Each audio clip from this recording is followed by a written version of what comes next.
that's a pig. I'd have never found this pig. I'm very grateful, man. Thank you. Searching for a deer with a tracking hound. Over the river and through the woods, across the field, this dog is good. Found a little blood and two woundeds, tracking hounds telling me this deer is dead. Over the river and through the woods, across the field, this dog is good. Found a little blood and two woundeds, tracking hounds telling me this deer is dead. Thank you. This is why you call a dog. Yeah. Hello, friends, fans, and followers. Matt with Tails on Trails Deer Tracking, back with another one. And we have a couple of guests today. Veteran of the show, Marissa Rosentreter from Rosentreter Recoveries. Hi, Marissa. I said Marissa, but it's Marissa. Correct. Good job. And Eugene Keys of Floppy Ears Deer Tracking. The discussion of today's podcast is apprentice judge, the apprentice judges forum. We will see. There may be another apprentice judge joining us if she can get out of work in time and get here to join us. We will see. And when she does, if she does, we will pause where we're at and do the introductions and get Kenzie involved in the conversation. And I hope it works out. It'll be a lot of fun. But Marissa, Eugene, thank you much for joining us, guys. I really appreciate it. You're welcome. Yeah, I'll just tell you. I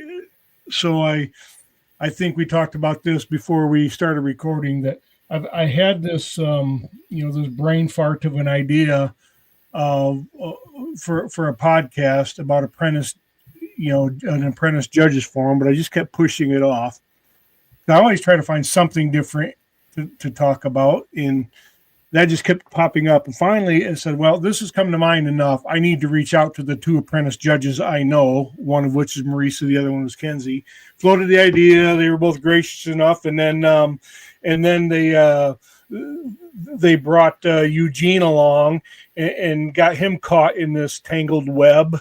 So he graciously accepted to be part of the conversation too. So guys, I do appreciate it. It'll be a lot of fun. I hope others enjoy it. I just have this little bit of I don't know if a fascination is really the right word, but just this really, it's just appealing to me to talk about the judging process, having been tested a couple of times and talking to judges, and then talking Marissa when we did the podcast about Jonathan Beachy's UBT3 with Katie Sanderson. I became more and more intrigued about the judges thing, and I guess that's just why it came up. So I appreciate you joining. Now, we're not going to miss the opportunity to talk about each of your tracking seasons too, because folks, what I want you to know is they are apprentice judges in the United Blood Trackers, and that is really kind of the premise. But we are not going to miss the opportunity to talk about their tracking season, because both Marissa and Eugene are accomplished and seasoned trackers.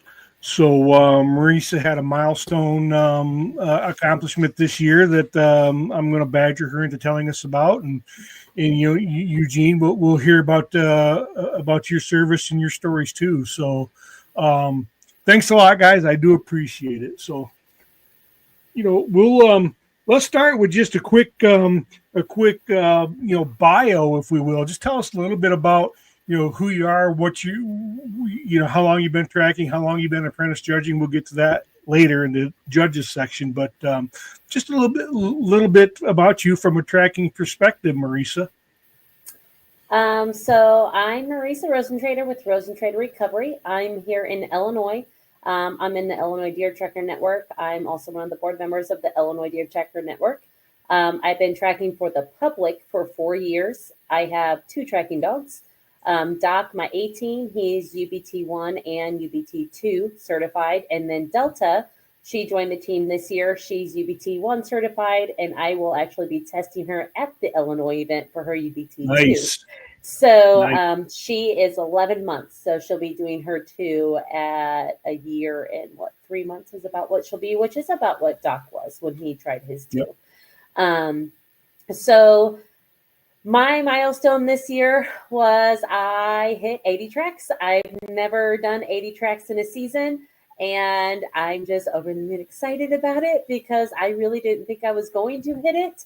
I needed two more. I Yeah. was sitting at 78 for like a week, and then I got two calls back to back, and we got lucky and found both of them back to back. So couldn't have asked for a better way to let the fat lady sing at the very end of the season with recoveries. And it was just a really, everything about this tracking season was easily my favorite season. Just the people I met, the people I tracked for, new outfitter friends, just everything about it. Everything about this season, I could do it over and over again. So that's me. Yeah. Oh, and I'm an apprentice judge. So And you're I've pretty good. been And we're talking more about for that in a little bit. over a year. So, How just over a year, you said? yep. Cool. Yep. And we'll talk more about your tracking season and obviously the depth of the judging conversation here in a little bit.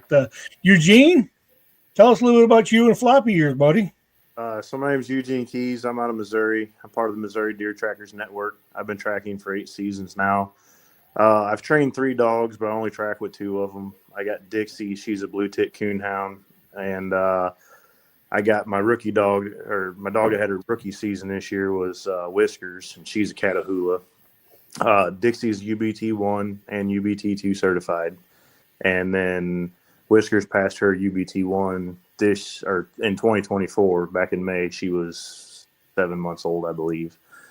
And then we'll take a 2 at some point this year, but I don't know if we're not taking it at our symposium. Yeah, you can just jump the border east. Yep, there you go. Jump the border We'll east. just all test our dogs in Illinois. Might have to do that. Yeah. And then I'm an apprentice judge as well. Yeah. How long have you been tracking, Eugene? Did you say? If you did, I missed it. 8 years. Oh, yeah, you are a grizzled old veteran then. Nice, man. Nice. So you have lots of stories you could tell. Well, I don't know if you count this season. It was pretty rough for us. Missouri legalized drones this year, so calls were few and far between. Our season opens in September. Really? And I think we got our first call to track second week of October. It was, oh my gosh. It was very slow. And I didn't realize Missouri legalized drones. I know Ohio did, and I know they have been. I guess I haven't paid that close attention. I don't think Michigan's anywhere close to that. But I will tell you, I got a friend in Ohio who tracks, and we were talking through the season. He said that it was pretty slow for them too. Yeah. And he attributed some of that to drones. Yeah, I think deer season all around here in Missouri was pretty rough for a lot of people. Almost everybody we talked to, they weren't seeing deer or weren't seeing mature deer. Or it was just seemed like a pretty rough season around for everybody. What do you attribute that to? Was it did you have a lot of EHD down there? I don't think we had a lot of EHD this year. We had a bumper crop of acorns this year. What little bit I sat in the woods, it was like it was raining every time you was in there. And really, okay. Then the deer didn't have to go anywhere for food. No, and then right when the rut was starting to where the rut should pick up, we got 4 or 5 days of rain, and then a day or 2 would go by and we'd get a day of rain. So, plenty of food, plenty of water. They didn't have to move if they didn't want to. Have to move. So yeah, I can see how that could attribute. So if the deer aren't moving, do you know what the harvest was like in Missouri? Are the numbers down, or is it too soon to know? Oh, so what numbers they did release? They were down a lot. Okay. Our Missouri rifle season is pretty much in the heart of the rut. It's always the week before Thanksgiving, and it was, I believe, the numbers. There was 21,000 less deer harvested during that week of rifle, or the opening week in a rifle season this year, compared to last year's. And then harvest overall was down. I think they said 25%. So that's just basically all of October in our area also was hot, and we were in a drought. Yeah. So it was like so hot that it was borderline dangerous to run your dogs, and then it went from that to monsoon. Yep. And there was just Oh, weather-wise, it was unbearable, honestly, in Illinois, Missouri really? this year when it came And to then you end in this massive cold snap the last couple of right, days. Yeah. right. So interesting, Eugene. So you said that the overall looks like the numbers were down about 25%. So how do you think does that number do you think there's a correlation then in the 25% reduction in harvest to the reduction in tracks through the Missouri network of trackers? Do you think like calls were down 20 because you says down? Do you think there's 25% there? Do you think there's a correlation or not? Or Yeah. don't you? Everybody's calls were down this year. Yeah. Every I talked to in our network, they weren't getting the calls that they normally get. Tom Monahan's one of, he takes probably, I don't know if there are too many guys that takes as many tracks as he does in Missouri. And his goal was for 100 this year. And he, by all intents and purposes, he should have made the 100 looking back at past seasons. And I think he only got 65 this year. Mm. Yeah, it's interesting. I wonder. So the weather, makes sense. The crops make sense. The reduction in overall harvest makes sense. I'm really curious, and we may never know, but I would just love to know, how drones impacted that. How big of an impact it had. I guess is probably a better way to phrase it because we know it had an impact. I would say it had a big impact on us here, honestly. I really believe it did. Yeah, so I much believe so some of our trackers are even talking about having both options so that they can hopefully get more calls next season. if Michigan ever legalizes it, and like I said, if they do, it's not going to be anytime soon, and I'm okay with it. I'm okay that it doesn't come soon. I would look at it because I will tell you, I think a trained dog and then a drone pilot that knows what they're doing and are doing it for the right reasons. I think that's a deadly combination, man. Best of both worlds there. Boy, oh boy, oh boy. And I don't want to turn this into the whole dog versus drone conversation because that's Been beat it's kind of to me it's kind of wore out. It's the same old arguments over and over again. There's benefits to both. Yes, is one better than the other? Nope. right. Maybe one is a little better, but they both have their advantages. I will tell you that, and you can probably deduce how I might lean with a gun to my head. But so great stuff, man. Thanks for just look at my notes here. So if we talk about season recap, let's go back. Marissa, you talked about your milestone. You hit 80. Just tell us a little bit more about your season. And we know Eugene was a little bit down, and Eugene will let you talk more about it and whatever you might be willing to share in terms of for the record, it's no secret. I don't allow recovery percentages to be talked about. I shy away from them because I think there was it's a gross it be grossly misinterpreted and inspires some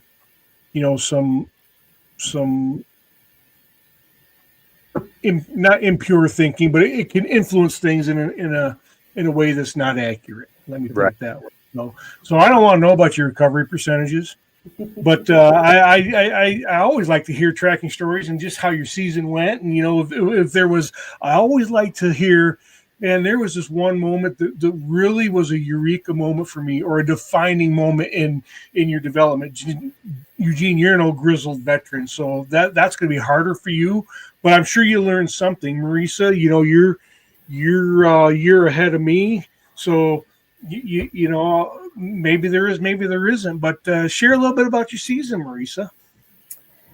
So my season started out looking very different than in the past. So I have my two dogs, but I knew going in to rut, especially, that I was only going to run Doc. Doc's in his prime. I wasn't going to waste my time trying to drag Delta along. I work full time. My kids are in sports full time. When I'm going to a track, I don't have time to juggle both the dogs. Like I'm in and out, moving on as fast as I can. So with that being said, Delta actually was ran by Jake Miller. Jake Miller is a tracker here in Illinois. He's also another board member of the IDTN. And he ran Delta during the rut. So Delta got to get some like prime time experience with Jake. Jake also has an older dog, Scarlett. She's had some health issues. So it was a win-win. I wanted Delta to get experience, and he needed a dog just in case Scarlett wasn't feeling good. Awesome. Yep. So Delta ran a few weeks with Jake, then basically rut slowed down, and I got Delta back. But Jake actually made sure that I was with him on her first recovery. So it was just a really cool way that season started. And then I got Delta back, and she ran a handful of tracks with me. So Delta actually tailgated quite a few deer, even though she wasn't my A-team dog. So I have high hopes for Delta. Delta, I could easily see becoming my A-team in about 2 years, and letting Doc just have a happy retirement. So. Let me interject here, if I may. So I'm friends with the handler of Delta's brother. Yes, Dylan. Yep. You know, in Zerk. Dylan Zerk. Hi. And I will tell you, I trained a little bit with Dylan, and then I shadowed him and Zerk on a track, and I watched all the videos. That litter is I keep threatening Dylan and Maddie that you know, Zerk can come a missing, and don't come looking at my house. Yeah. Don't look out at of my the house. 12 pups, 10 of them tailgated deer this year, all under 8. Yeah, I love that. So my point is, I can, if Delta's anything like Zerk, which obviously she is,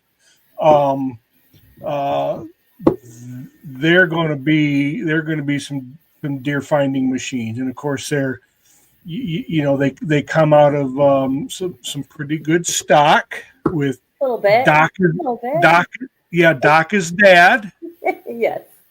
And then another, and I don't know, I'll let you say it if you the want other to. one is Jewel from Sliker's Bloodhound. Yep.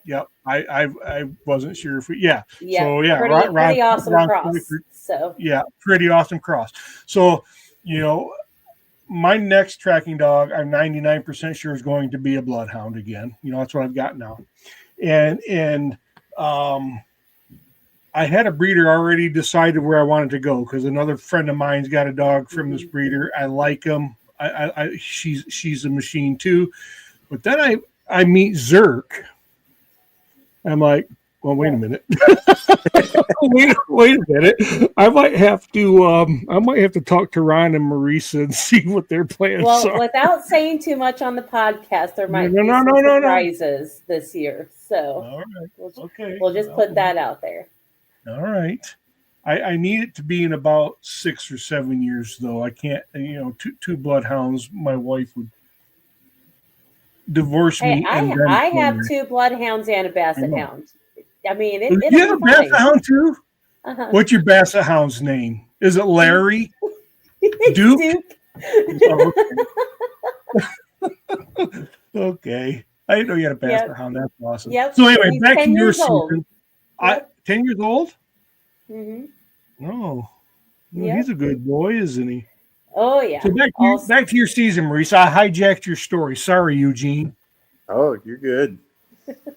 So, anyways, I got Delta back, and then we just finished season strong. I felt like I stayed steady from late October on.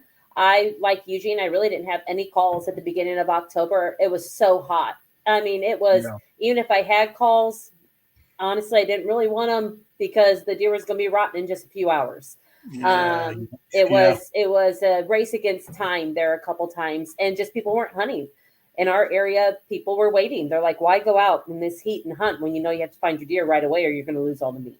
Yeah. Right. So season picked up, and that's really all she wrote. I had a good time. It was a really fun season. So, I don't have like my most favorite memorable track. I have a whole bunch of them. So I don't I'm the know. same way. Any eureka moments though? And so you don't. Maybe there's not a favorite track, but is there any moment that said, "Oh my gosh, I just learned something about my dog. Or I just learned something about tracking." It's not. Um, That's okay. If they, I mean it. Actually, yes. So the monsoon that basically happened here at the end of the drought, um, there was one where, when I say inches of rain, I don't remember how many inches it was, but it was an insane storm. And I actually brought Doc out the night we were tracking in the rain at night, and it was starting to lightning. It was a mess. And we called it, and I'm like, I'll come back in the morning. And it was going to rain all day, but at least I had light, and the storm was going to be over. Yeah. Um, and it was one of those that we had tracked after rain. We had tracked in the rain, but we had never tracked after multiple inches like we had that night. And I really just didn't know what Doc could do. To be honest, it was the type of rain that would wash it away, not the type of rain that would help. It was not a Yeah. fun. It was not a fun situation. And came back out the next day once the storm was over. Like I said, it's still lightly raining. We're just sloshing through the grass, even there's so much rain on the ground. And he hit that line like it was laid yesterday. And after that, Really. I remember calling up a couple of my tracking buddies. I'm like, you remind me next time that I question my dog to just shut up. I go, because after what he did today, I will never deny what my dog can do. And all of them just laughed at me. They're like, didn't you already know that? I'm like, not till today. Honestly, like after today, I feel like Doc could get through anything. I really do. So that was probably my biggest aha moment of the season was after that just downpour that we had. And then for both of my dogs, they got to track in the freezing cold and the snow this year. I was able to get Delta on one here in the snow also. Didn't You had freeze them. both ends of the spectrum I in did. weather. I had everything. So it was one of those that it was more checking off the boxes of what can my dog get through, what can they handle, and they didn't miss a beat. So those would probably be See, my best tracking highlights of what I learned my dogs could do this season. yeah. So the weather sucked and all that, and maybe harvest were done, but you had a great season. To me, I look at those little things. I had a couple of those too this year with me. And I won't go into them now, but I had some similar situations about what my dog can do, and boy, doubt doubt is an evil thing. It always creeps in, and it will make you look a fool because you're absolutely right. I doubted Brew a couple of times, and she made me look like a damn fool, and I am glad for it because now it makes me a believer. You got to resist that doubt. That's awesome. I love those kind of stories, man. I just love that. How old was that line after that torrential downpour? It was pushing 40 hours. That's what also had me Oh my nervous. God! Yeah. 40 hours after everyone started building an ark. Because There was we, that much yes, rain. yes, because we came 40 in that hours. night and we had to leave because it was starting to lightning and thunder, and Doc was jumping back at the. I mean, it was not. It wasn't. Oh, it's not safe to be out there anyway. We'll just put it that way. We got out of the woods real quick once it lightning, and I told the hunter, I'm like, I'll come back in the morning. No, Like I'm sure. leaving. So 40 hours. That's fantastic. But came back and boom, there it is. So it was Hashtag pretty bloodhound. Cool. Yeah, it was it was one of those that just where you and the hunter just both sit there like that just happened. That just happened. Yeah. And so after that, I called up my friends and said, "Don't ever let me dump my dog again. Tell me to be quiet. Don't ever let me dump my dog again." So it's I just love that so much. Eugene, I'm not a breed snob, but I do like some fun, friendly, breed snob type banter. But I'm truly not. I love my bloodhound. I absolutely love her to death, and I love the bloodhound in general. But I am zero breed snob. So, but I do joke. What about you, buddy? Tell us a little bit about your season and highlights and lowlights and learnings and whatnots. Yeah, like I said, my season was pretty boring. We didn't track a whole lot this year. I went into the season saying I was going to drop Whiskers first on every track, as long as the hunters were okay with it. I was, being upfront and honest with them. She's a new dog. She did pass her UBT one, and I took I took both dogs to every track. I'd tell them, let me drop the pup first, and if she doesn't advance the track or doesn't recover your deer, I'll get Dixie out of the truck and we'll put her on it. Yeah. All of them were more than willing and happy to do that. With the exception of one track, I didn't put her on, and I don't know how she would have done on that. I kind of wish I would have, but we tracked a gut shot deer for a guy that was 12 or 13 hours post shot when we got there. It was, second week of October, but still 90 degrees and no rain, just miserable. So Yeah. I opted just to put Dixie on it, and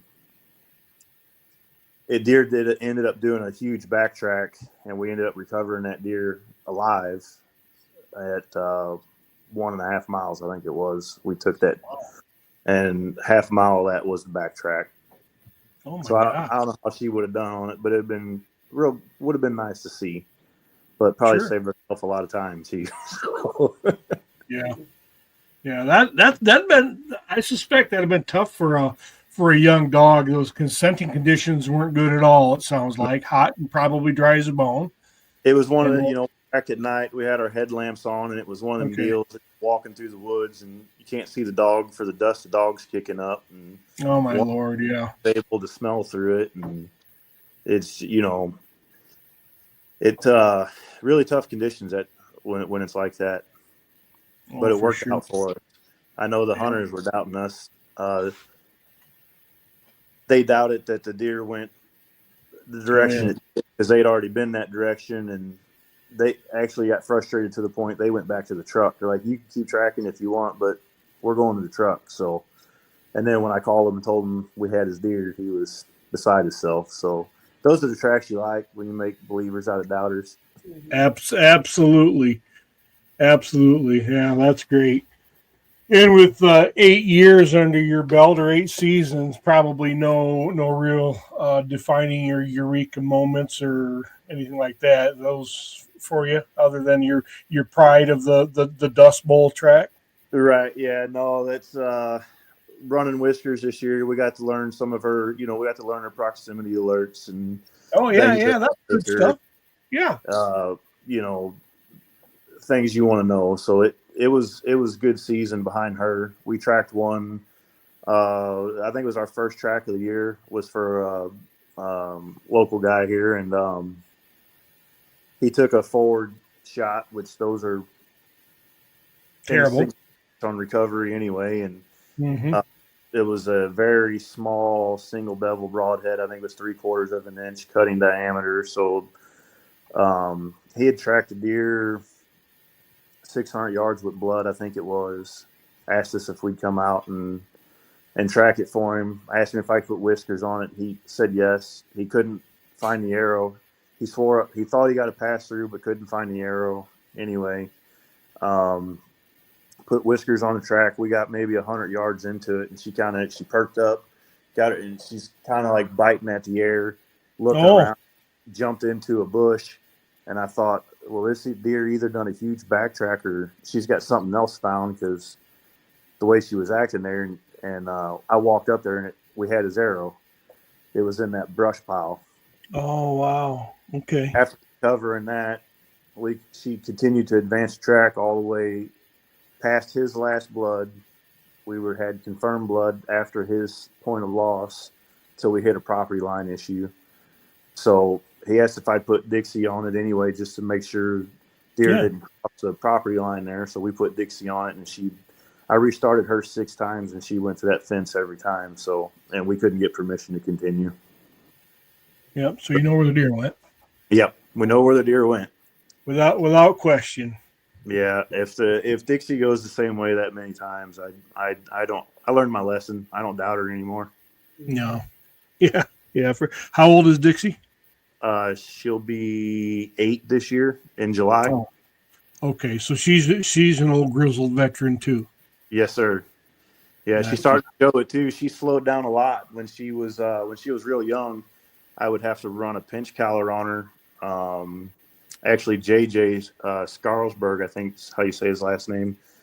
He taught me how to run that pinch collar on her where it pulled on the back of her neck instead of her throat, so it wouldn't hinder her while she was tracking. And that helped a ton because she was super fast, real frantic, and that slowed her down, made her focus more. And now that she's up in age, I don't even put it on her anymore. I can keep up with her. Yeah, well, and she knows what she's doing. You know, she's like, yeah, here we go. I know if I, that's Right. awesome. And what breed is Dixie again? She's a blue tick coonhound. Oh, blue tick. That's right. I mean, I know you said at the beginning. I couldn't remember. Blue tick. Yeah, that's very awesome. very different tracking styles between the two dogs. The Catahoula, we got her for a cattle dog with no intentions on training her to track, and I don't even remember how it started, but anyway, we started training her, and she was doing good at it, and she's so much slower. I wasn't used to that because Dixie's so fast, and this dog's just, she takes her time, she's slow, she's not crawling, but she ain't getting in no hurry either. So she's just methodical in her work. It sounds like. Right. It took a little bit to get used to when you're used to a dog moving so quick. I can imagine. Yeah. Does Dixie, is she open on a track, or is she track quietly? She opens a lot usually, and there's no rhyme or reason really. Yeah. Well, it's coonhound. It's kind of what they do, Right. Yeah, and she sometimes when she opens, I think it's because she lost it. She'll frustration and open and then back on it. But when we jump one live, she'll open every time, whether I see the deer or not. But when she opens on a jump deer, it's distinct. I mean, it's very high, very very hyper, very rapid, intense, and generally she's on her hind legs trying to drag me on my face. Oh, geez. Yeah, Baru does that too. Bloodhound, she tracks silently. But if we get in very close proximity or in a super hot track, or if we jump the deer and are close to it, she'll bark too. What about Doc, Marissa? What does he do? Doc and Delta are both silent. Even if you jump one or anything, they don't. Nope, he's totally silent. Nope. If we jump one, he just more goes into guarding mode. He wants to go after it, and he doesn't want me to go after it without him. The only time that you'll ever hear Doc bay at anything is if I leave him tied to a tree to go walk a few steps in front of him and just check some stuff out. He'll bay a little bit then, but that's just we've come up on a lot of them, alive or almost dead, and I'm really glad that he's quiet. So we sneak up on a lot of them. Me too. I prefer the quiet, and when Doc is barking, that's just his tantrum. That's a bloodhound tantrum because I get that. Yep. No, but other than that, no, he's completely silent. Yep. Even when we jump him, he wants to just then go 100 miles per hour to try to catch up to him because he thinks he's big and bad, and he's not. Oh, well, that's yes. I get that. Well, that's good stuff, man. So let's talk about now. Let's move into the judging portion of kind of the topic of the night, if you will, because if we don't, I'll keep talking tracking stories all night. But I want to hear about your apprentice judge's journey. So, Marissa, talk about it a little bit. I think you told us in the beginning how long you've been apprentice judging. I'm curious, what made you want to start judging, and just tell us a little bit about, how many tests you think you've been on, and just your journey, man. So I never had any intentions of being a judge when I first started tracking. Let's start there. 0. And then it boiled down to I got voted in as one of the board members of the Illinois Deer Tracker Network. And we realized that, man, there really aren't hardly any judges in Illinois. And the judges that we have are up north. So everyone in my area in South has to travel anywhere from 3 hours plus to find a judge in Illinois. And so that was really what made me start my apprenticeship. I'm like, if I become a judge, I am smack dab in the middle of Illinois. I could help our network. People could travel to me from the south up, and everybody else could travel north to Ray, and then we would at least have somebody else.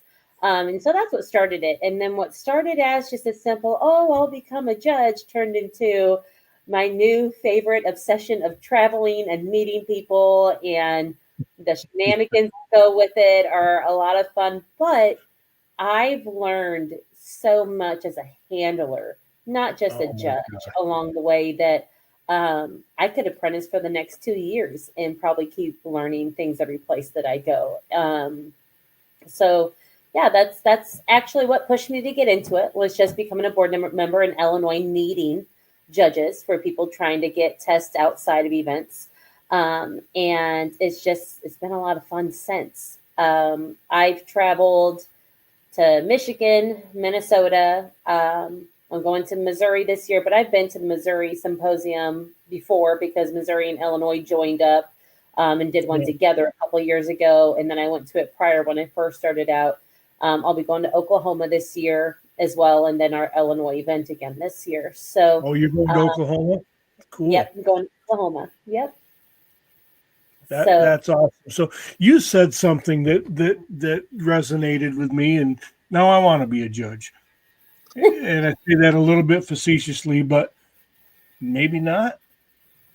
Marissa, what you just said about what you learn by judging, how it helps you as a handler. Mm-hmm. I don't know why I've never thought of it that way. And what a switch that was for me just now.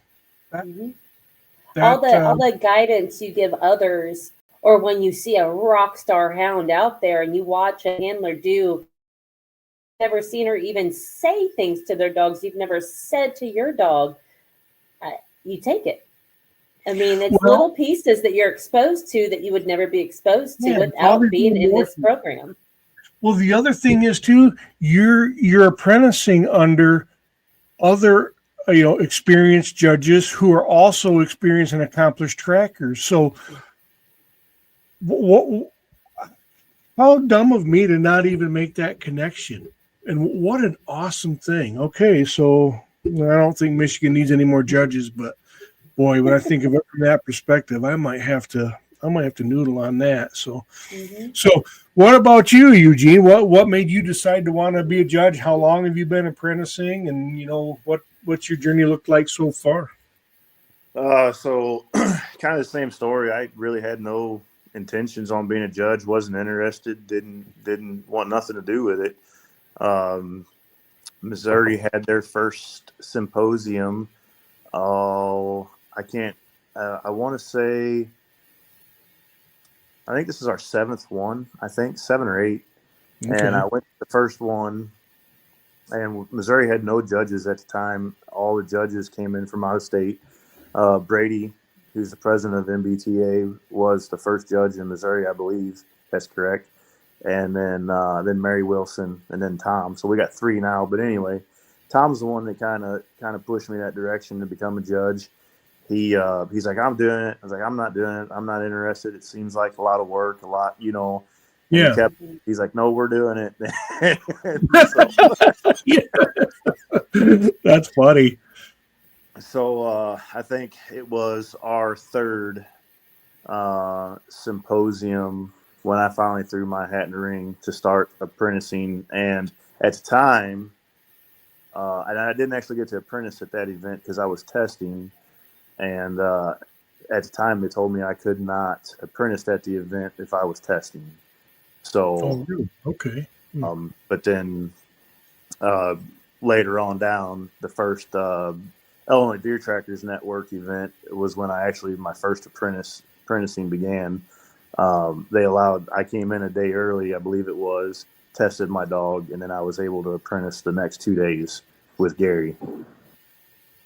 And then Okay.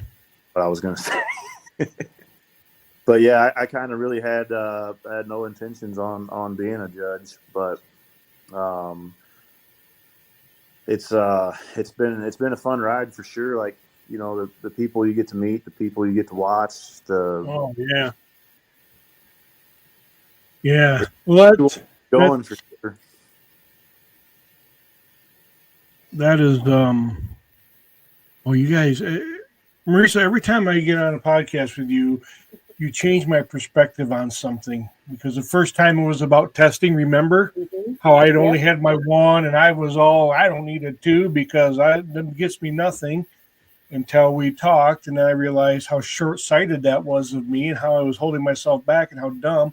Now I'm obsessed with it. I went and got my two at the Michigan event, largely because of you, and then Carrie and Mitch.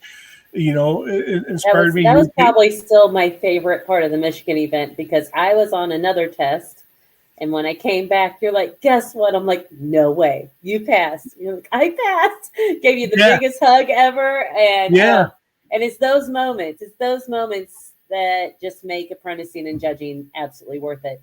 And another thing about us judges is, I promise you, we want you to pass that test more than you want to pass that test. Absolutely. All day, every day. We want you to pass that test more than you want to. Yeah. I mean, we're cheering you on hardcore every step of the way. So hold that thought, because I want to come back to that. Okay. And so be noodling on, because you're right. I mean, that's what a good judge, a good coach should do. Want their people to be successful. So what I want you to be noodling on, and we'll come back to it, is thinking about what recommendations would you have for prospective testers that would help them be successful. Now, don't answer it now. So noodle on that, because that's a great point. But yeah, you've totally changed my perspective on testing. So I had my one, I got my two, stoked. I can't wait to test for my off lead and hang that back here, assuming I pass. I don't know if I will. And then I'm jonesing more and more about testing for a 3, because it's not about the ribbon. It's about the test and what you learn. And now I'm obsessed with wanting to test and get these certs, you know, just because it's what I want to do, because it's a sense of accomplishment. It goes back to that, you know, filling that big void of that coaching left. And we were talking about it with Eugene there before we started recording. You know, after I retired from coaching, it left a much bigger hole in my life than I anticipated. And now I, you know, obsessive compulsively fill it with tracking things. And, you know, and it's just, it is a fulfillment, you know, and that's the word for it for me. It's a fulfillment for me. It gives me a purpose. It gives me a purpose, you know, and it's fun. That's why I want to do these tests at events, because it was a lot of fun for my two at events. And yeah, I'm sorry, guys, you get me going, but it just means so much to me. It's a fulfillment. So, all right, how many tests do you think you've done, Eugene? I Roughly. think I'm at 18 or 19, I believe. What about you, Marissa? Do you know? I've done 26. Oh, you know exactly. Not I counted the other day. That's the only reason why I know, because I actually didn't know how many. So I've done 26. Oh, that's great. That's cool. But I also have Ray Houlihan, who is an amazing judge, that all last summer, every test he did during the summer, I apprenticed with him. He was booking them on the weekends just so I could drive up there. Now, mind you, where Ray lives to me is over 3-hour drive one way. Oh, is it that far? Okay. Yep. But any second you can spend with Ray Houlihan is a second worth it, because, we had so much fun. It was more like just having tracking shenanigans than it was actual testing. So I got to tell you, I don't know Ray, but I follow him, and hearing you talk about him and others, I look forward to meeting. I hope I can meet him at either Missouri or at the Illinois Symposium, because He'll be at Illinois. He'll even be one of our judges in Illinois. he just Ray sounds like, is like the yeah. godfather of tracking in Illinois. He's just, I don't know, a humble man, but a very fair man. Yeah. See, To test underneath him, you know you're getting a fair judge for sure. And those are the kind of people I gravitate towards. That sound like just a great man of integrity, and that's cool. I look forward to meeting him. Let's talk a little bit about the apprentice process. And I had a couple of questions that I want to write down. But I'll just throw it out there. I'll let whoever take it. But can you walk us through the apprentice process from, hey, I think I want to be an apprentice judge, to I'm a full-fledged judge? And I'll throw it out there. I'll let whoever wants to field that one just kind of walk us through it in some term. And I'll have questions along the way. But yeah, so it's so you start out by you email Andy Benson. I don't know if Kenny Wall's taken over yet, or if that transition is still happening. But when I got into it, it was Andy Benson. You email him, tell him you're interested in being a apprentice judge, and then he wants a resume. It doesn't have to be anything formal or anything. Just write out what kind of experience you have with dogs or in general, and then they'll tell you whether or not you've been approved to be an apprentice. And then so can I stop you right there? Can I ask a question? When does that have to go? Is there a review process, an internal review process amongst the ABTA, or the UBT board, or do you know? You basically have some check marks you have to cross off before you can apply. Okay. So you can't just be a brand new tracker. Your dog has to be certified. Like you have to be tracking. You have to know what you're doing. I remember that from the last podcast, Marissa. Your dog, you actually have to have a dog that's certified. Yes, UBT 2. UBT 2 is the minimum standard. Yes. Okay. I interrupted you, Eugene. You're fine. And I believe you had to have trained a dog as well to the UBT level. UBT 2, you had to have been the trainer of that dog in order to graduate to a judge. Gotcha. Okay. That's good, though. I like that element. Yeah, definitely. I mean, it makes sense. If you're going to be standing there judging somebody else's dog, you need to at least know what it takes to get a dog there, for sure. Oh, yeah. I would totally agree with that. Yeah. Okay, so you have the approval. You can be a judge. Now what? So as an apprentice, you have to there's a certain amount of lines you have to observe. Just be there. If the judge wants you to do something, that's one thing. But as far as like any official roles, you're just there watching and observing. Once you observed, then you can move up to the line expert, I believe, which you would then lay the line and then pretty much conduct the test and give some feedback.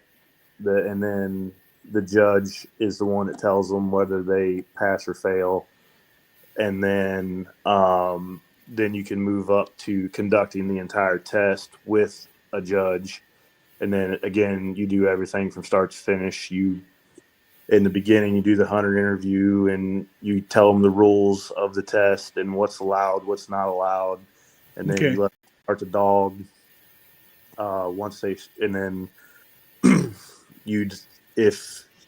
You're only allowed so many callbacks on the test. You're allowed 2 callbacks. The third callback is a failure 99% of the time, I believe, is the way the verbiage is on the paperwork. And then all that's, up to you. You're only allowed 75 yards offline. And that's a long ways. Yeah. Mhm. And then that's all on you to keep track of all that and call them back. And then when you get to the end, if they passed, kind of what I do is, I'll look at the judge and give a thumbs up, and they'll give me the nod, in which I'll go ahead and tell the handler that they passed the test. And then, if they get to where you got to give them that third callback, you need to be able to fail the dog. And you have to have so many, I forget the exact number. I think it's a minimum of 10 on each. You have to have so many UBT1 lines. Okay. You have to have UBT2 lines, and a certain amount of them have to be failures. Mhm. They want to see that you have the ability to fail a dog. Oh, that's interesting. Okay. I like that. Makes sense. So to make sure that you can actually tell somebody no, Right. in a customer, I'm a customer service manager, so I'll use the term in a customer centric way, in an empathetic way, not like, dude, you blew it, you wasted my time. See, We try to do that. Yeah. So typically we'll tell them, hey, this is your Yeah. your first callback. It's it's not going to happen today, but let's go ahead Yeah. and let's use the line as a training line and see Exactly. if Yeah. the end. Yeah, turn it into a positive in a learning experience, as opposed to the approach that I just outlined, which would be to me, if I'm the senior judge and I had an apprentice like that, I would instantly be making a phone call and saying that this guy needs to be booted out of the apprentice program. If you approach Right. it the way I just described it, Absolutely. by treating people that way, because to me there's no place for that. So I guess my point is, I like the fact that X amount of them have to be failures, so you have that experience and you have that exposure to dealing with because I got to imagine that there's probably some guys that can get pretty cranky if they fail a test. They're out there. I imagine most of them are pretty. All of them are going to be bummed. There's zero question about that. But I imagine some of them can go beyond bummed and be cranky about it. Absolutely. They're out there. We know they are. So that's a cool element. So here's a question, and see, the geek in me is coming out. I love this conversation. So you talked about just wait, Eugene. We're gonna have an apprentice judge on the list next week. Right. Tails on trails deer tracking. Marissa, it won't be next week, but I got to tell you, listeners get so sick of hearing about me talking about football. I've probably mentioned it 5 times on this podcast, but there's an element to it that ties into the coaching and the working with people, and I love that. There's some low first time trackers here that I'm still learning myself, but I love helping the new guys, and offering some qualified feedback, sharing my exposures and my learnings. I love doing that. So yeah, I could see myself loving this judging thing. But going back, so the phases of the apprenticeship from just apprentice shadowing and an observing apprentice to an active apprentice in terms of line expert, then to the full test management. So those 3 gates, I'll call them, or 3 phases of the apprenticeship. What are the thresholds to evolve from one to the other, to go from the observer to the line expert, then from the line expert to the track manager? How or the test manager? I mean, that's my term. But It's really just your own comfort level. You kind of, it's, first you just assist, and you, like you said, you work your way up to the line expert, and then you conduct the whole test. But so basically, when hey man, I've been on 12 tracks as a shadower, and I'm just making that number up. I'm feeling a little more comfortable with this, Mr. Senior Judge. Can I lay this line, kind of thing? Is that in essence how it would go? I still remember my first event was in Minnesota, and Katie Sanderson was the lead judge. And she's one of the best judges I've ever apprenticed behind. The amount of tips and tricks she gave me, like I won't ever be able to thank her enough because I use them still to this day. And I love that. and I was with her in Minnesota. She asked me, what all do you want to do? And I flat out told her, I go, I don't want it. I want to watch. I want you to tell me everything that you're doing and why you're doing it. So that's what we did. And she looked me dead in the face. She goes, that's what I wanted to hear. So I went from that event to the next event. And I was like, hey, I watched a whole bunch of tests. I'm ready to lace them with you now. And it just, that's exactly how it works. So if you're going to go into the apprenticeship, just be honest and watch. You're going to learn. I've been behind 11 different judges now. And I have picked up something from every single one of them. Every single one.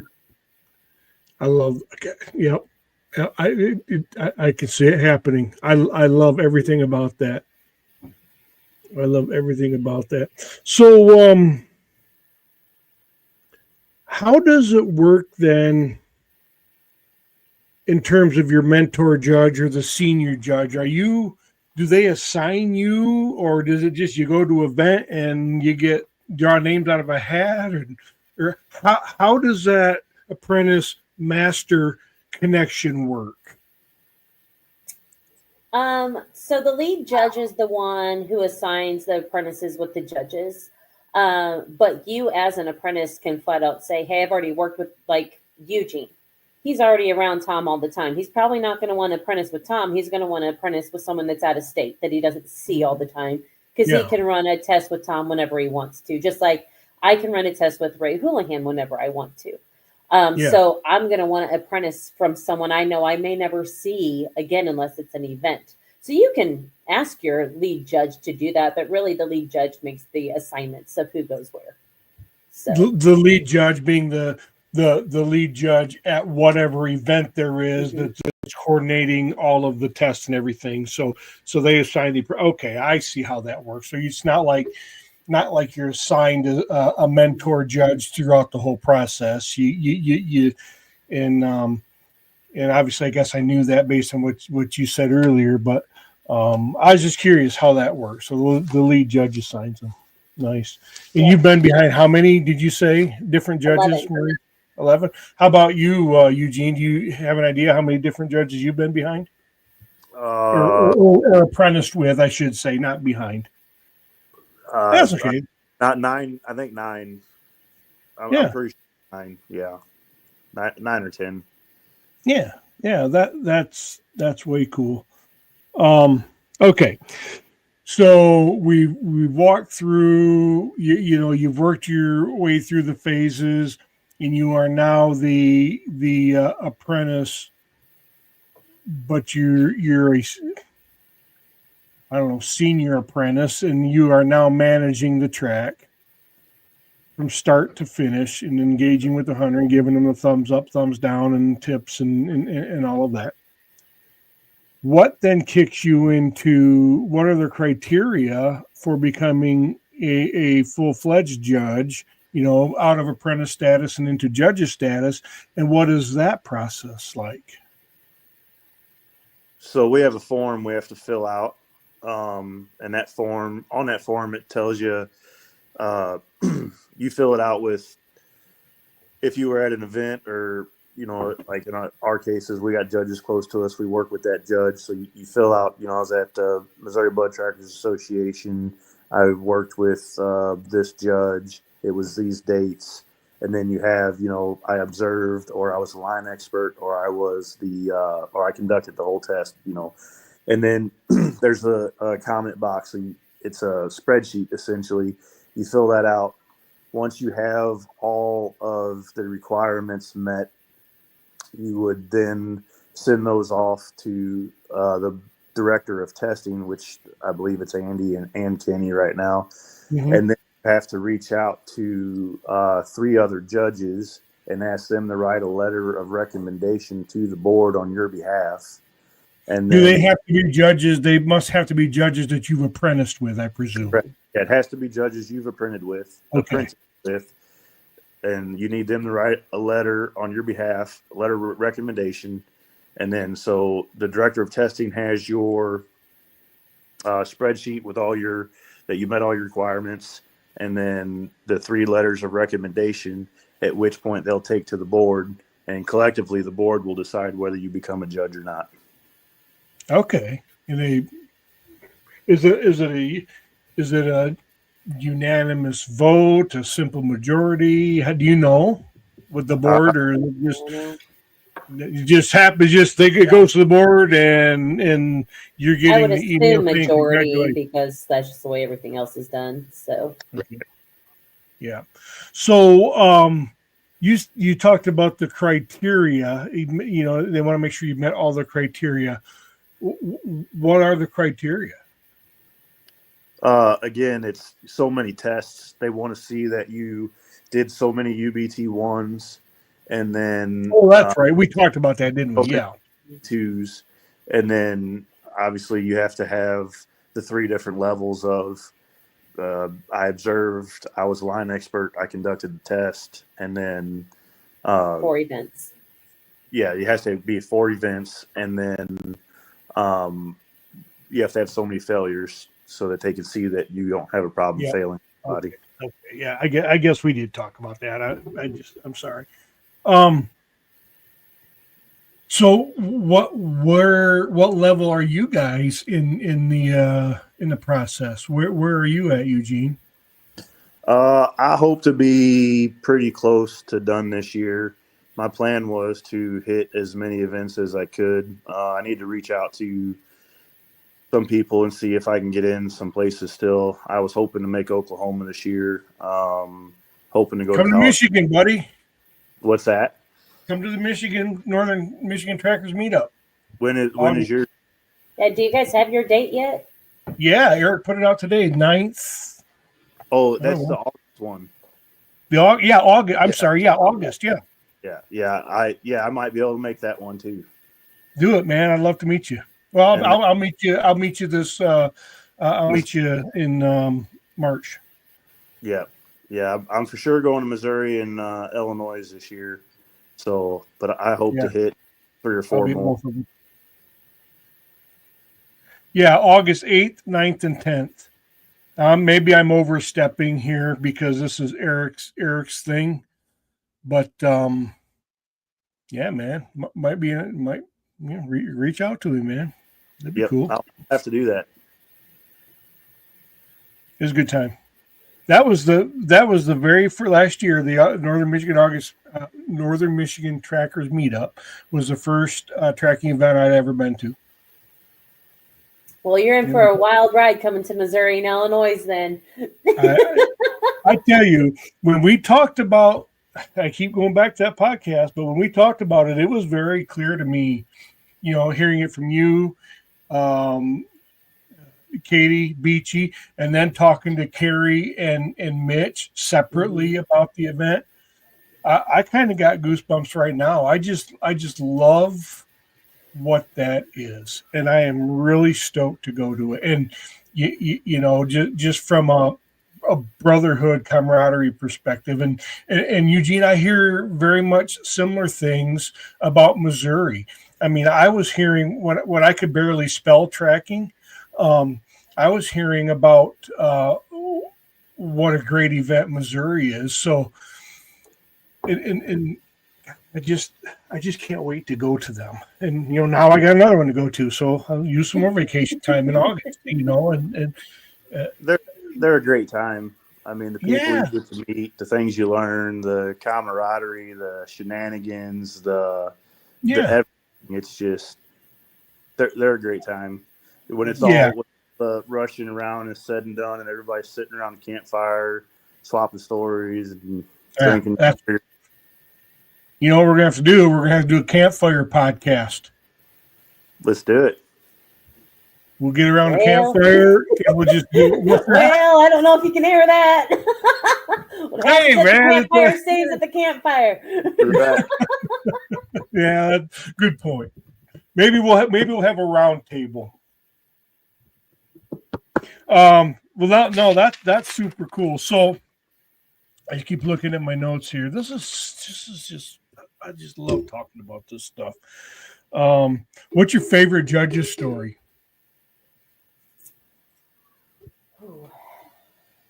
I got.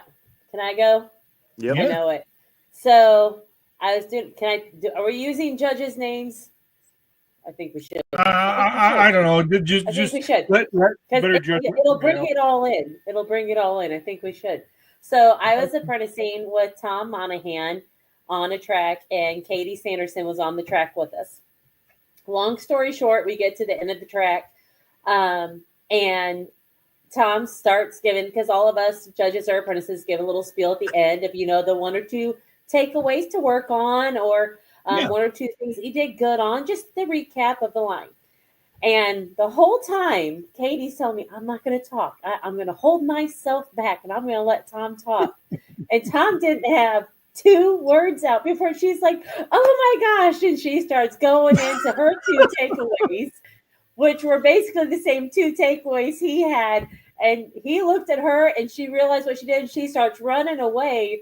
Well, I tackle her to the ground, and I'm like, go ahead, Tom, give your 2 now. It was just hilarious because she realized too late what she was doing, and it was a great moment. And I tackled Katie Sanderson for just a little bit, and I'm proud of that. Yeah. See, in that story, that to me, that's fun. All fun stuff because it's all pure as the driven snow. Just Katie. That's just her passion coming out, so I can relate to that. Absolutely. That's what I tend it to is. be very passionate about things, almost to a fault sometimes, and so I just love that so much. That's awesome. Mm-hmm. What about you, Eugene? You got a cool one, or a favorite one, or? I can't say that I do, honestly. One of the ones that comes to mind was on one of the tracks we were laying, we come across a 3D target. It'd been laying in the woods for years. It was a deer target, and it was, foam was breaking down and rotting and whatnot. And I was apprenticing with Gary at the time, and he was like, hey, grab that. We're taking that with us. And we got to the end of the line, and we dropped it. What little bit of blood we had left, we squirted on that 3D target. And then when we went through the lay out the hides the next day, we threw that hide on top of that 3D target, and that's cool. That was just a good time there. Outside of that one, I mean, there's but again, just fun stuff, man. Just fun stuff. A little fake realism, if you will. Just I don't know. I like that. I like that. So both of you have seen lots of judges and lots of handlers on the tests you've been on. What are some common things that you see handlers, opportunities for handlers to improve? I guess that's a better way to put mistakes handlers make, because I don't want this to have a negative connotation to it. But there are, are there consistencies? Hey, man, I will tell you that I probably see this 30% of the time, 80% of the time on my track with first time handlers or something like that. Is there 1 or 2 things that come to mind? My number one that I feel like new handlers, all of us do, I did it.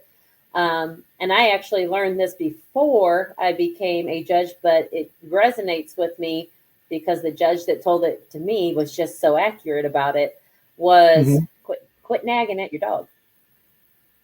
Quit talking to your dog. Quit saying, find it.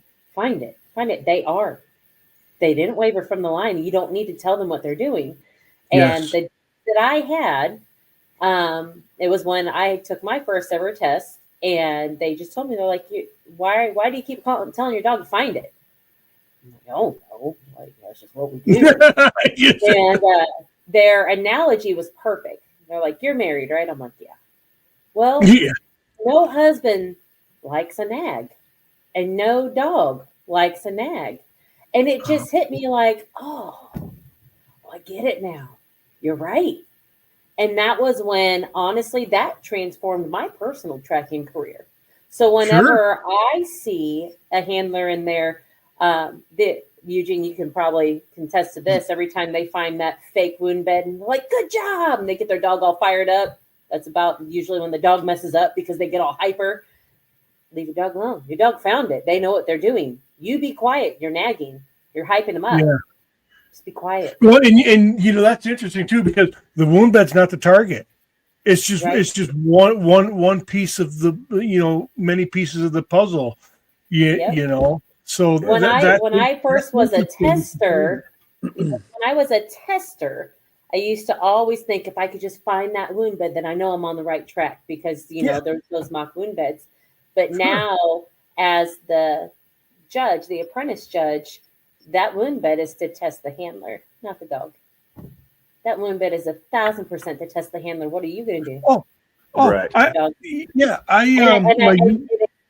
It switched over when I became an apprentice. I'm like, okay, that used to encourage me as the one taking the test. I just got to find that wound bed, and then I know we're good as long as I see that wound bed.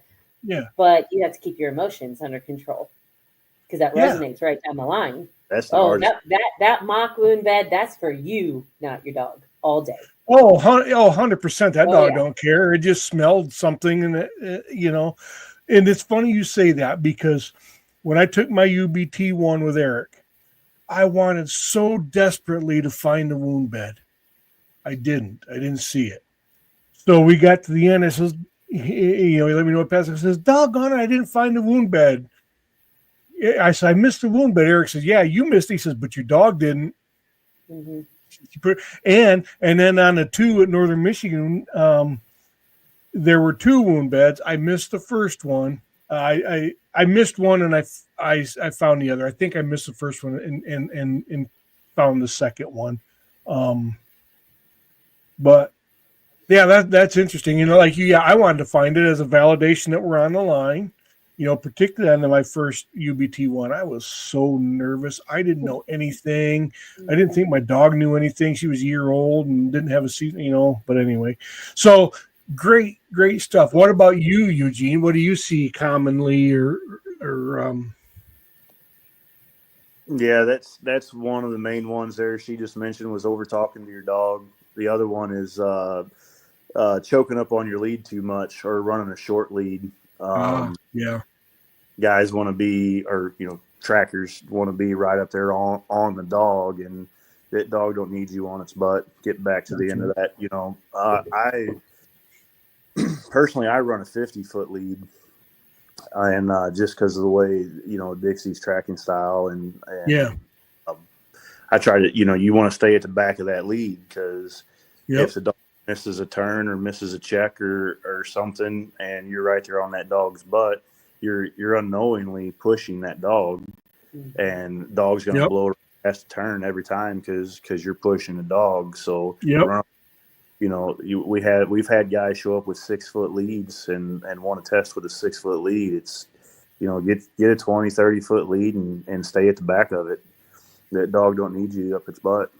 Give it time to work and progress the line. Yeah, that's a great point. And I was going back to talking to the dog. I hate talking to the dog. I will a little bit. If I see a spot of blood or something, I'll give her a good girl. Just and not loud, just good girl. Just that little bit of validation to her that she's on the line. She doesn't need that anymore. She knows she's on the line, but I still occasionally do it. But I figure the more I talk to that dog, the worse it's going to be. The only thing I can do is screw her up. She doesn't need, I can't help her. I can't, me talking to her isn't going to make her smell anything. It isn't going to make her, I can only goof her up. So I keep my mouth shut for fear of screwing her up, because what the hell do I know? Yep. you know. And Eugene's tip is just as important as the talking to your dog. I always think of the analogy is like if you're running track. Okay, if you're a mile ahead of somebody, you don't see them behind you, you're going to relax. You're going to keep running the race. You're going to do your job. If someone's right on your tails, they're going to be pushing you, and you're going to get nervous, and you're going to speed up, and you're going to miss turns. And so that's, to me, that's why it's so important. Like Eugene said, get off your dog's butt. Get away from the dog, and I totally agree with that too. And again, the only thing that I can ever do is goof my dog up. I can't, so Michigan went to off lead last year. I tracked off lead for most of the season. I had a little paranoid segment in the middle of the season where I went back on lead, and but we're off lead, and I will tell you, it's liberating to get rid of the dope on the end of the rope, and just set back like this and watch and observe and let her do her thing. And I will tell you what I found. So that goes to your Trust point, me, Eugene. us on lead state people are plenty jealous of you off leads. No, I know, but you know what? It's not. I don't want to get into an on lead off lead debate because I have a particular off lead style preference, and it's different from the way a lot of the southern states do it. I really want my dog to be within eyesight most of the time. There's been plenty of times she gets out there, and I'm learning to use a handheld. But my point is, what I have found is, the first 2 years we were on lead. We had to be. Well, the first year was required. Second year it was legal, but I wasn't ready for it, so I never did it. This year, my third year, we were ready because I spent all off season training, off lead, and I felt comfortable doing it. So we did. And what I found is there were far fewer resets off lead, because the dog reset herself. There's grid searches. I used to despise. I always, well, did you grid search? And I do, I asked, but I don't care anymore because I can sit there like this, leaning against a tree, watching my dog work it out. And she does. It's not as big of a deal anymore. And oh, by the way, when she's working, doing all of her problem solving, I'm not following 30 feet behind her, picking up all of that scent and laying all of these other false lines that she now also has to work through. Yep. Yep. So it's just,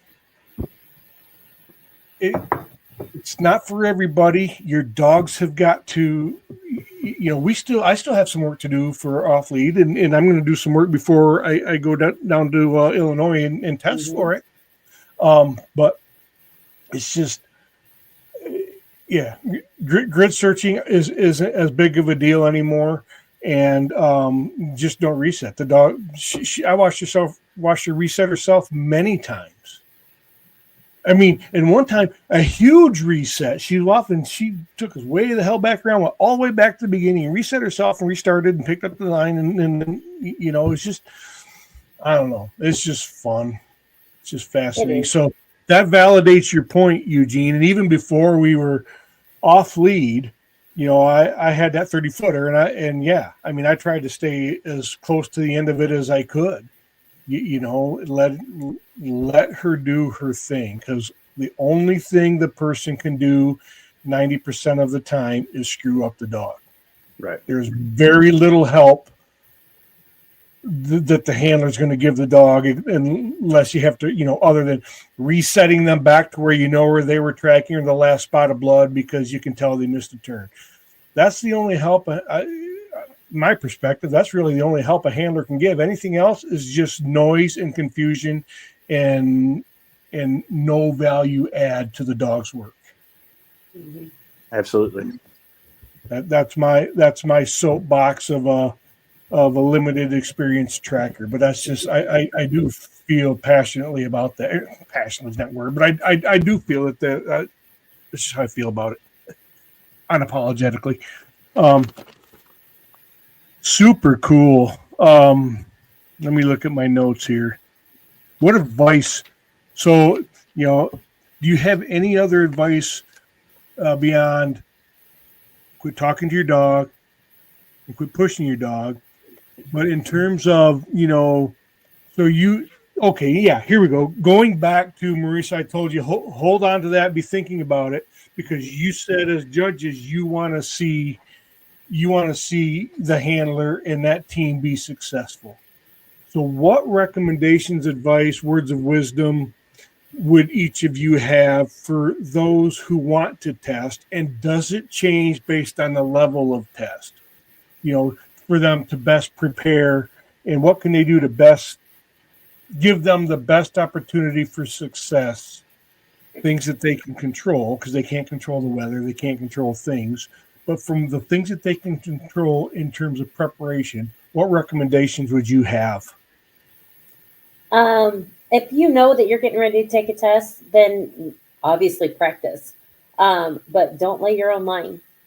Have someone else lay your line for you. Show someone how to use Onyx, okay, so they can map it out properly. Just use the little line map on it. Have someone else lay it, whether they go with you or don't go with you. It's a blind or a double blind track, however you want to look at it. But that would be my biggest recommendation. Like I told you earlier, I'm going to test Delta this at the Illinois event for her too, and I'm going to have multiple people lay me mock twos. And so that's what I'm going to do to prepare for it. But I would also just say that don't be afraid to test. Again, it's just another form of training, and you get feedback no matter what. So sometimes you actually learn more if you fail the test than if you pass the test. And that's what you're looking for. You're not looking for a ribbon. You're looking to learn. So if you fail, it's okay. Take the test. So that's what I would recommend. And I want to hear Eugene, but I'm gonna come back and comment on that too. Eugene, what would recommendations would you have for someone preparing for a test? Exact same thing she said. Eugene needs to go first. When you're getting ready to test, a UBT 1 ain't so bad because they're pretty short and sweet, but the twos have they're aged a minimum of 12 hours. So if you're laying your own lines and running your own lines, you're really doing yourself a disservice. Get somebody, like she said, to teach them how to do it, teach them how it needs to be laid, and have them lay it. Blinds are great. Double blinds are even better because then you're forced to learn your dog and read your dog. One of the things that happen a lot are, you're laying your own lines, so you know where the line is. If the dog gets off, you may not know you're doing it, or maybe you do know you're doing it, but you're going to push the dog down the line because you know where the line's at. And then when you get there to test, you don't know where the line's at. And 9 times out of 10, you're going to mess your dog up because you think the dog's wrong when the dog's right. But you're not used to reading your dog when you don't know they're right. Yep.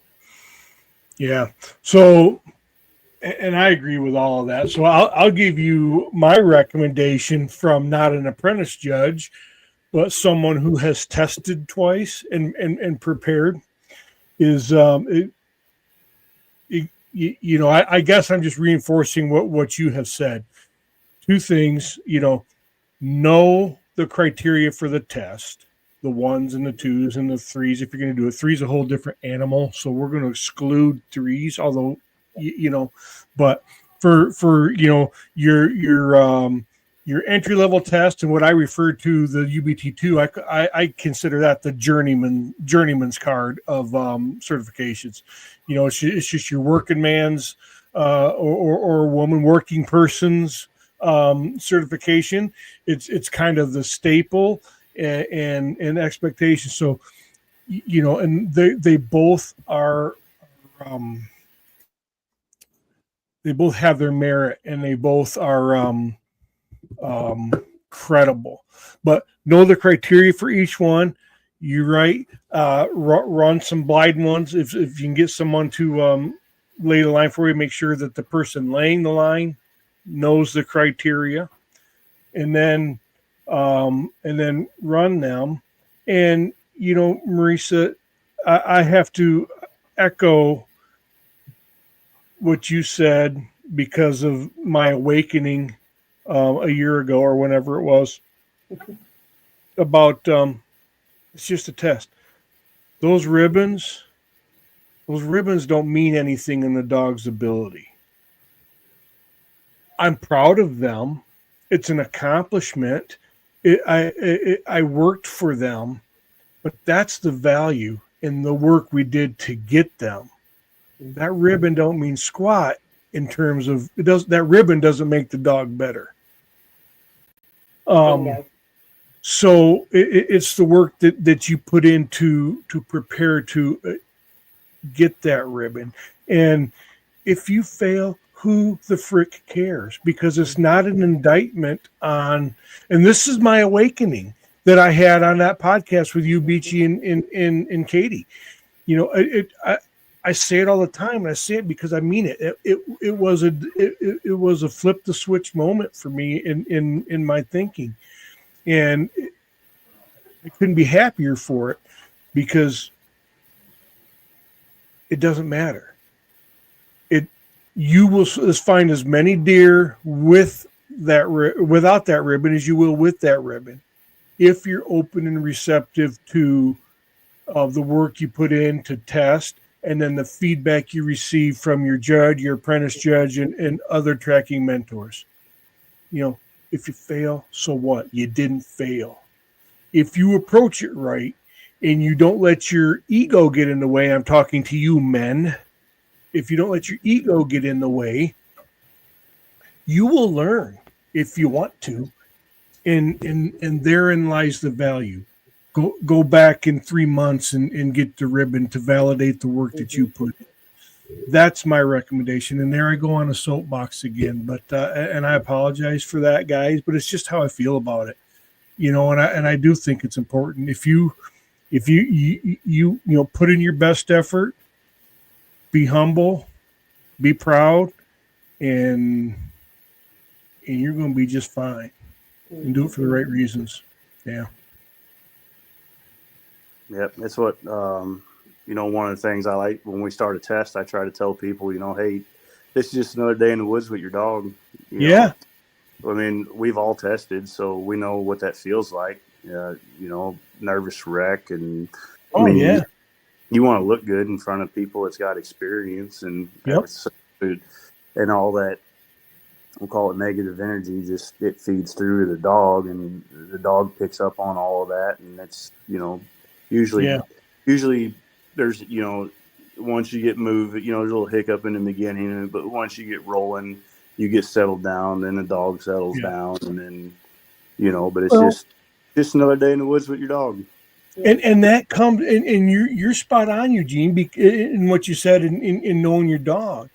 Because if you know your dog, you're going to be a little nervous, and that's a good thing. It kind of keeps you on your toes to have a little bit of butterflies.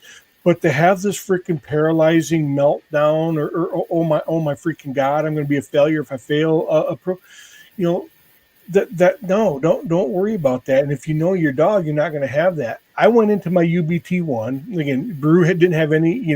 She hadn't tracked the season yet. She was just one, and we did it in August, and just before our first year. I didn't have a season under my belt. I was very, very nervous. She did very, very well on that line, but I was nervous as could be. When I tested for the 2. We had 2 seasons under our belt, and I can't say I was nervous. I was excited, and I was a little bit nervous just because it's a test, and you never know what's going to happen. But we had 2 seasons under our belt.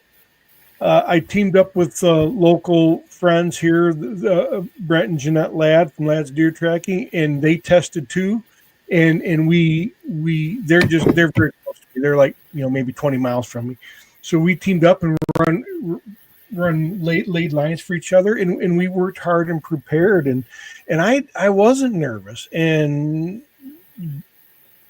we got to the end of the test, and Kenzie Kenzie was the apprentice, and Darren Doran was the judge. And it's a boring story for me to tell my two because there's no story. We started, she tracked, she got offline one time. I knew she was off. I turned around and said, hey, she's off. I said, I'm going to let her run it out for a second. And if I don't see any blood, I'm going to bring her back. So you guys just stay right there. We went down. She was barking. We kicked up a deer. I didn't see it, but I know she did based on how she was acting. And she started to pull really hard. So I said, oh, come back. So we walked back up to where I knew she was last tracking and never said a word. She got on the line. We got to another area, found a wound bed. She worked through a 90, and then 75 yards later, we were over the hide. It's a boring story. There's nothing there. We get to the end, and Darren says, "Well, I don't really have anything for you." I'm like, "What? Come on, you're supposed to have something." No, but. And I was pretty proud of that because he says, you just came prepared. He says, you made my job easy. He says, and I really appreciate it when the handler comes prepared for the test. You made my job easy. And I took that as a hell of a compliment. I was very proud of that. Humbly, of course. I don't say that to brag because I don't have a damn thing to brag about. But we passed the journeyman's test. Thousands of people have. And I'm proud of it because of the work we put in to get there. I set a goal. We did the work. We got the achievement. And you should be proud because you tried when you didn't want to try. You saw no reason to try. No, I have nothing to gain from that. You had your first ribbon. And then you talk to me. Marissa, you're right. Because Eugene, I needed to get into the tracking. Eugene, he argued. He argued. No, I didn't argue. I was just very staunch in my point. And my point is, look, it gets me nothing. I have my UBT one. That's all I needed to be in the tracking network. That's all I needed for any, state of Michigan required at least a UBT one at one point. They don't require it anymore. So I got it. There's nothing to be gained. This was my narrow-minded thinking. There's nothing. And what it was just ego defense. I was afraid of failure. 100%, that's all it was. So I come up with this macho BS about, there's nothing to gain from it. Why should I test for it? There's nothing to gain. My UBT one gets me everything I need. Well, how short-sighted was that? Talk about a short-sighted visionary. That was me, And then in that conversation completely flipped my thinking, and I realized how I was depriving myself of development and the opportunity to learn and get better. And as soon as we flip that switch, it is now another element of my compulsive disorder in the tracking world because I want the orange ribbon. Damn it, I want it. I want the white ribbon or the white and red ribbon. I want that sucker.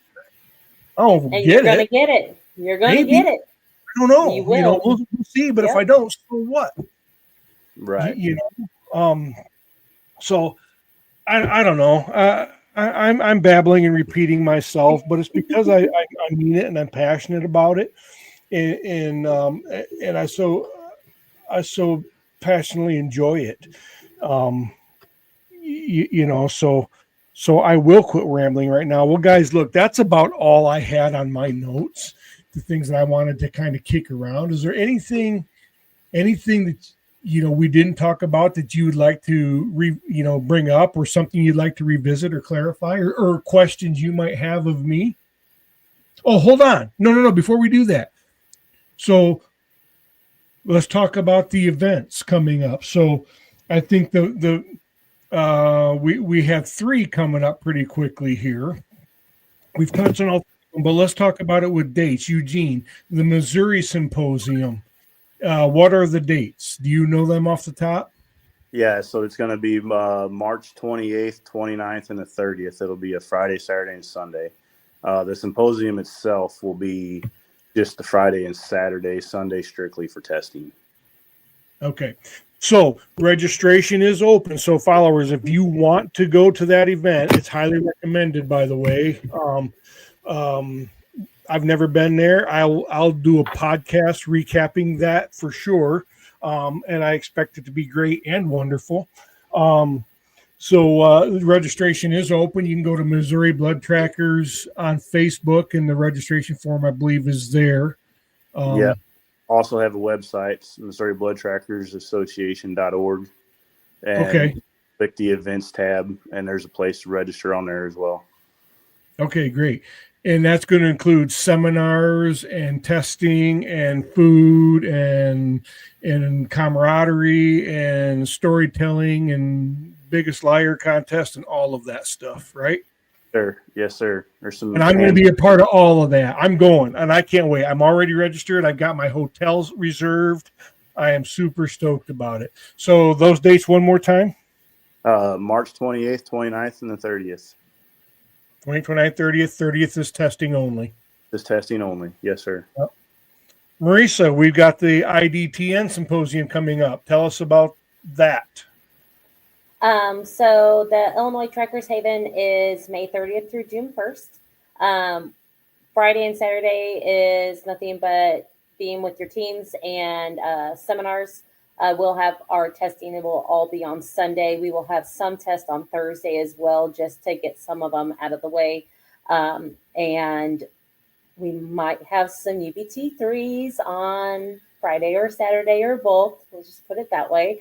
Don't want to announce those just yet. But so that'll be in Crest Haven family area. It is over right on the Illinois-Indiana border is where we'll be at. So this is our second year having it there. All food is included in the registration. The dorms are on site. It is an all-night affair. If you're staying in the dorms, don't expect to sleep. Just throwing it out there. But I need it's a really sleep. good I time plan on last staying year. in the dorm. Well, I don't know what That to tell might you. be a problem for me. Okay. You'll get a few hours. All right. So hold on a second. Crest Haven. I should know this right off the.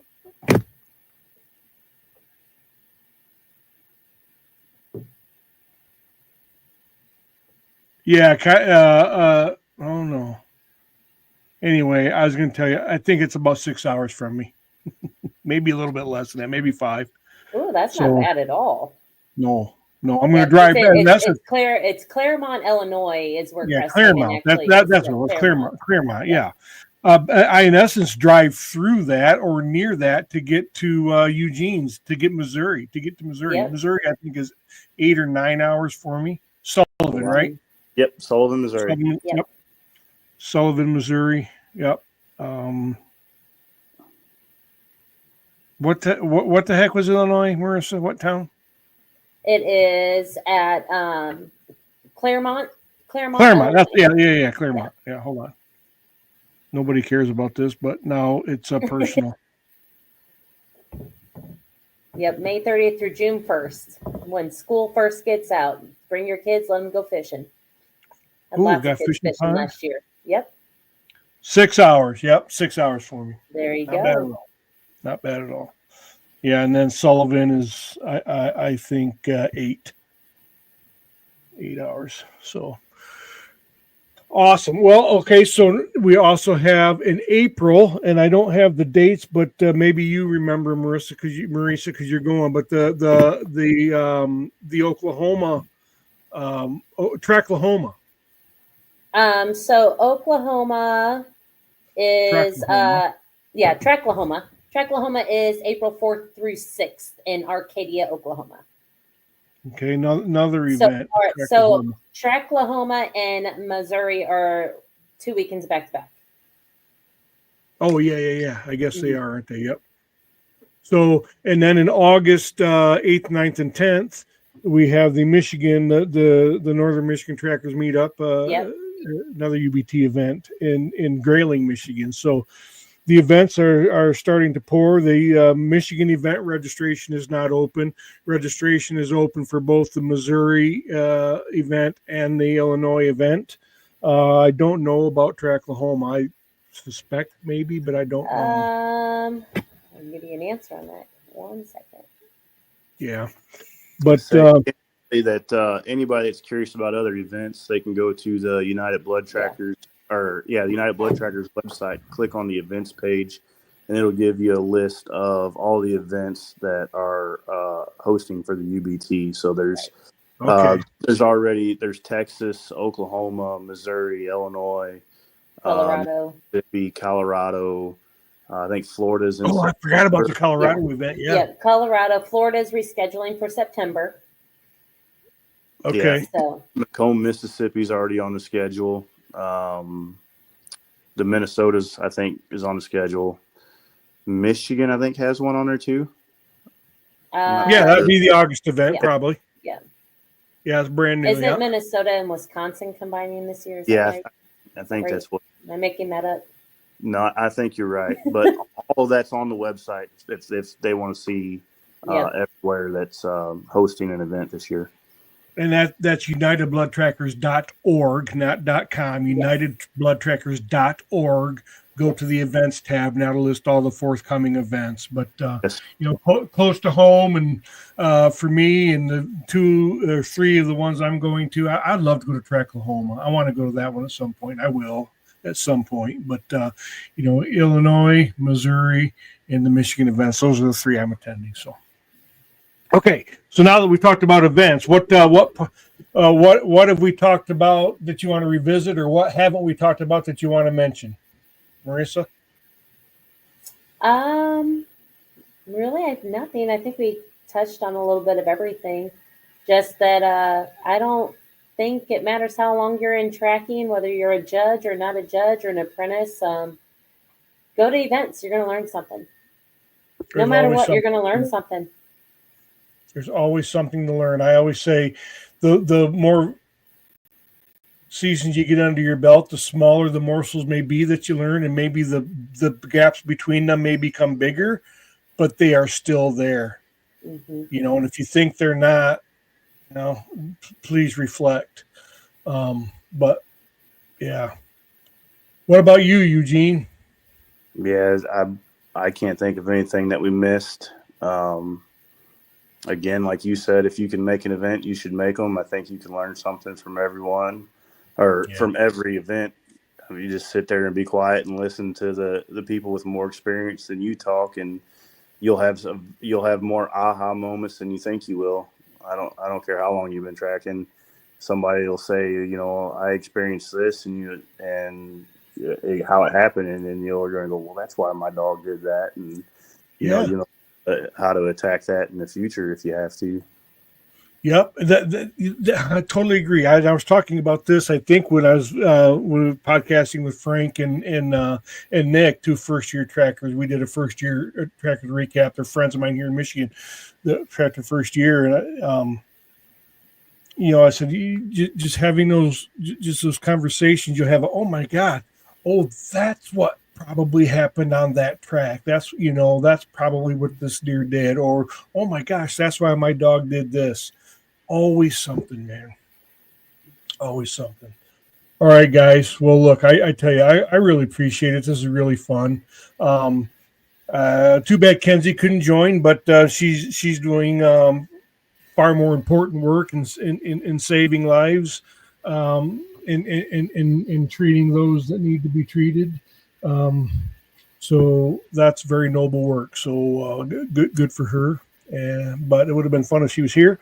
But this has been just a great conversation. I really appreciate you guys taking the time.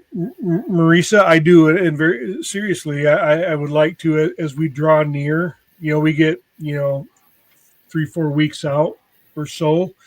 Let's talk about very specifically about the IDTN event, and the lineup, and get that teaser out there. And Eugene, like I don't know if you were on when I was talking to Marissa, but I sent Josh Ross a message, see if he and or some of the Missouri Band of Merry Men would like to come on and do a podcast promoting the symposium. If you so I'll put it out there. If you're friends with any of them, Monahan or Ross or whoever else, I can't remember the other name, I'd be more than happy to set up a time to just spend do a 30-minute, 40-minute, 1 hour long podcast with them, talking about the lineup and the events and what people can expect and stuff like that, and just promote it. So, I put it out there, and fun times coming, man. The tracking season's over, but the off season starts. So we're never not doing something as soon as it warms up. It was -4 here this morning, and I don't like that. So when it's like that, I don't do anything training wise. I just do podcasts and other things. So, guys, I genuinely appreciate it. Thank you so much for coming on. We will stay in touch. Marissa, I will be seeing you. I'll be seeing you both. I'll be seeing you both here, and we can probably measure it in weeks now instead of months. So I appreciate you guys so much. It's been a fun conversation, and we'll talk soon, guys. More of the good, less of the bad. Thank you. Bye. Yeah. It's a tracking hound, cool fall morning with dew on the ground. We done found the deer with a tracking hound. We done found the deer with a tracking hound.